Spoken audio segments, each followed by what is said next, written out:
ভেবেছিল আমার যদি এরকম একটি পুত্রী হতো। তাই এই যে ভানুর যে মনের ইচ্ছা সেটা জানতে পেরে ভগবান সেই তার নন্দিনী রূপে আবির্ভূত হন। কেন জগতে আসতে গেলে কাউকে আঁকড়ে আসতে হবে তো, মাতা পিতা। তাই সেই বৃষভানু নন্দিনীকে পেতে গেলে কি করতে হয়?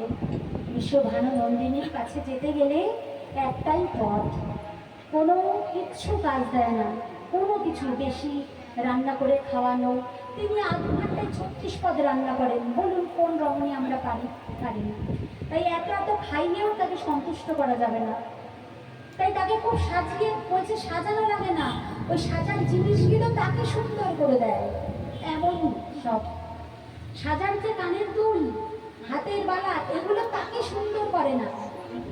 এইগুলো সৌন্দর্যময় হয় যখন তিনি এগুলো পরিধান করেন। তাই এমনই তার রূপ। সেই বৃষভানু নন্দিনীকে পেতে গেলে একটাই পথ আছে, সেটা হচ্ছে তার স্মরণে।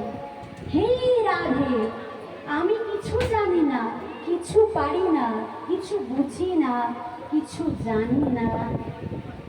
আমি মহামূর্খ, আমি মহাপাপী, আমি মহা দুর্জন, আমি মহাপাতকী। আমার মতো ত্রিভুবনে তুমি একটা গণ্ডমূর্খ পাবে না। এইরকম করে যদি আমরা নিজেকে ধিক্কার জানিয়ে তাকে স্মরণ, আমাকে স্মরণে নাও, আমাকে মুক্ত করো, মায়া মুক্ত করে আমায় তোমার স্মরণ, এই স্মরণ ছাড়া আর দ্বিতীয় কোনো রাধারানীকে পাওয়ার।